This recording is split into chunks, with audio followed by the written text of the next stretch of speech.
Salam dan bahagia kepada seluruh guru penggerak di Indonesia. Perkenalkan, saya Dwi Kristiana, calon guru penggerak angkatan yang ke-11.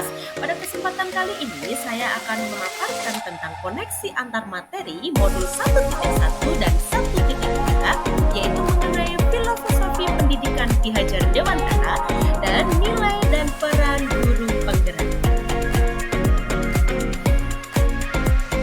Pada kesempatan kali ini, saya akan merefleksikan model 4P, yaitu peristiwa, perasaan, pembelajaran, dan penerapan.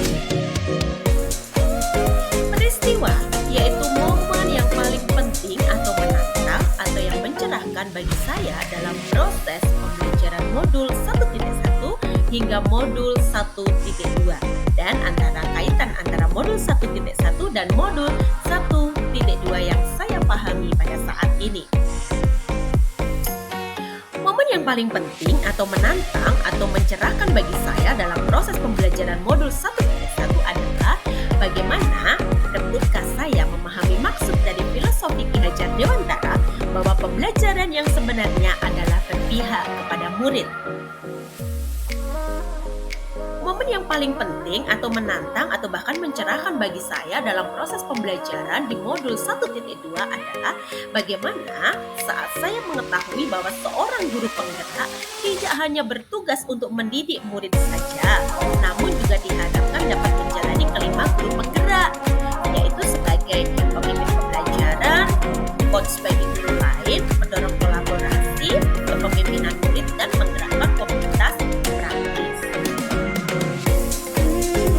Kaitan antara modul 1.1 dan modul 1.2 yang saya pahami saat ini adalah kita perlu memahami tentang prinsip dasar pendidikan yang menuntut berdasarkan pemikiran Ki Hajar Dewantara, sehingga hal ini terkoneksi dengan modul 1.1 agar dapat mengimplementasikan peran guru penggerak secara optimal.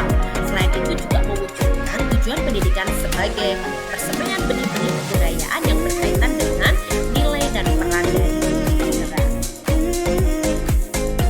Nah, perasaan saat momen itu terjadi, saya merasa bagaikan tanaman diguyur hujan karena saya mendapat pencerahan tentang bagaimana menuntun murid tanpa merasa takut gagal. Selain itu, saya juga merasa bersyukur dan bahagia karena memiliki kesempatan untuk menambah wawasan dan pengalaman dalam hal pengajaran. Yang ketiga adalah pembelajaran. Sebelum momen tersebut terjadi, saya berpikir bahwa seorang guru dikatakan gagal dalam mendidik ketika ada muridnya yang mendapat nilai rendah. Selain itu, sama sehingga saya memberi perlakuan kepada murid yaitu sama tanpa memikirkan kebutuhan mereka.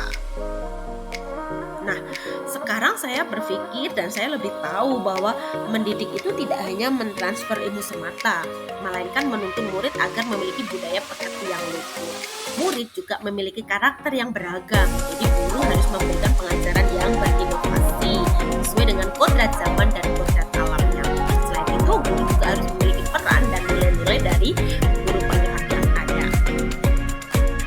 Nah, penerapannya adalah pengembangan diri yang sederhana, konkret, yang rutin yang dapat saya lakukan. Saya melakukan inovasi pembelajaran yang melibatkan murid untuk berperan aktif. Saya juga melakukan pengibasan kepada guru yang lain.